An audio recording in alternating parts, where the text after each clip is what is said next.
The article is a revised version of a paper presented at the conference Jews and Judaism in Black Africa and its Diasporas, which was held at the School of African and Oriental Studies, University of London, October 30 and 31st, 2010.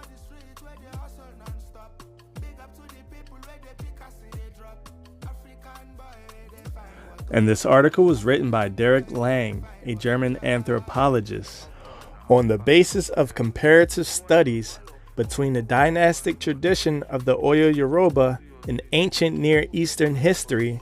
The present article argues that the Yoruba tradition of provenance, claiming immigration from the Near East, are basically correct.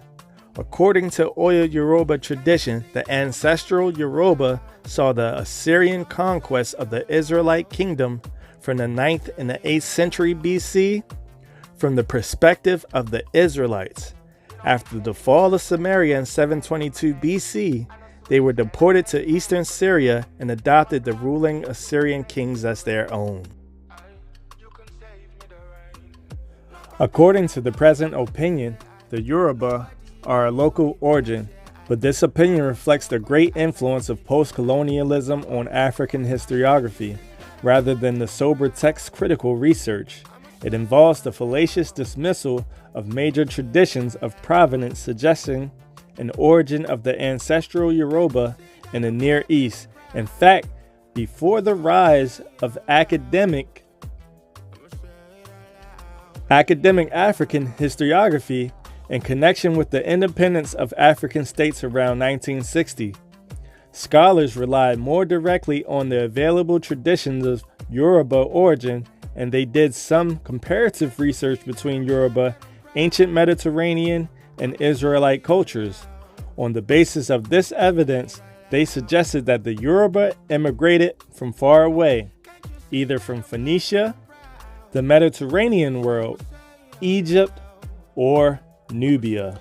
If any of these suppositions could be shown to be true and present opinion to be ideologically biased, it would mean that a culture of the ancient world survived in sub-Saharan Africa, which in the area of origin was superseded by subsequent sweeping developments such as Hellenization, Christianization, and Islamization.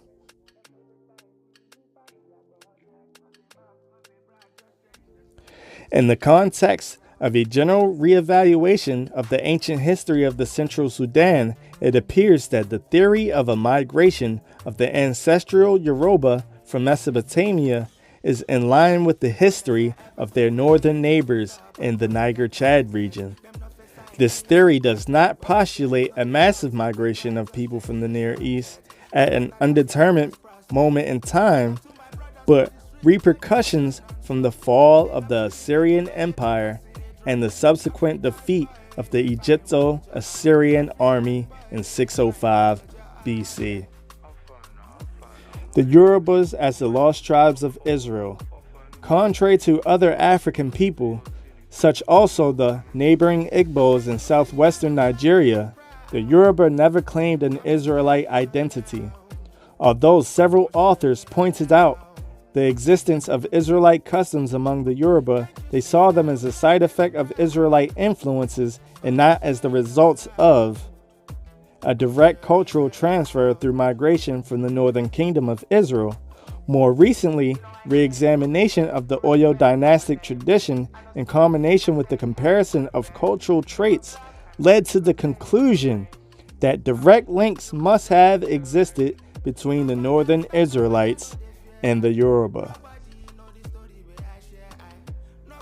From a comparative analysis of Oyo dynastic tradition in ancient Near Eastern history, it appears that the Israelites migrated to West Africa subsequently to the fall of the Assyrian Empire, and that their descendants survive as the core people of the present-day Oyo Yoruba. Indeed, Oyo tradition reveals that the ancestral Yoruba were mainly composed of Israelites, who in the course of their history became influenced by Assyrian views of past events. From Babylon to Timbuktu, the history of the ancient black races including the Black Hebrews, by Rudolph R. Windsor. Rudolph Windsor was born in Long Branch, New Jersey.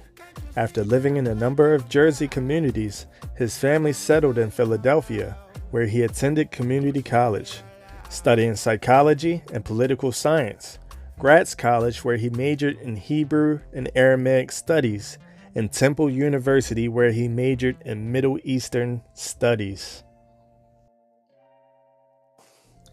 There are black Jews in southern Nigeria who are called the Imo Yokoim, or strange people, by the native Africans, but these black Jews call themselves by Hebrew name, B'nai Ephraim, or sons of Ephraim. These Jews claim that their ancestors immigrated from Morocco, a fact which Godby says is supported by their language, a mixture of Maghrib, Arabic, and local Negro speech. Thus, Abu, father, has become Yaba. Mother, Hebrew is Ima. Nevertheless, most of their language is similar to the black Yorubas around them. The assertion of these Yoruba Jews is that their ancestors were driven from locality to locality by Muslim persecution. They did not find rest even when they arrived at Timbuktu.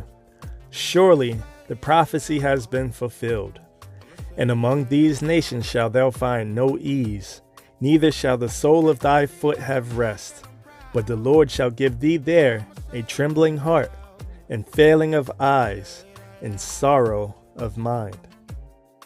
Before Dr. Godby published his book, The Lost Tribes of Myth, Rabbi Matthew organized the Hebrew congregation in 1918 and proclaimed that black people of the United States and the West Indies are the original black Hebrews. There are hundreds of thousands of black African Hebrews scattered throughout the United States, not only in the urban areas, but also in the rural communities of this nation. With the revelation of ample historical evidence, the authenticities of these black Hebrews can no longer be questioned. According to biblical prophecy, the black Hebrews were supposed to have gone into slavery and captivity. Thus, we read the prophet Jeremiah saying, Judah is gone into captivity because of affliction, and because of great servitude she dwelleth among the heathen.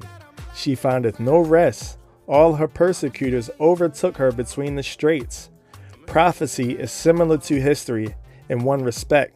That is, it repeats itself. Duality in prophecy has been recognized by many scholars.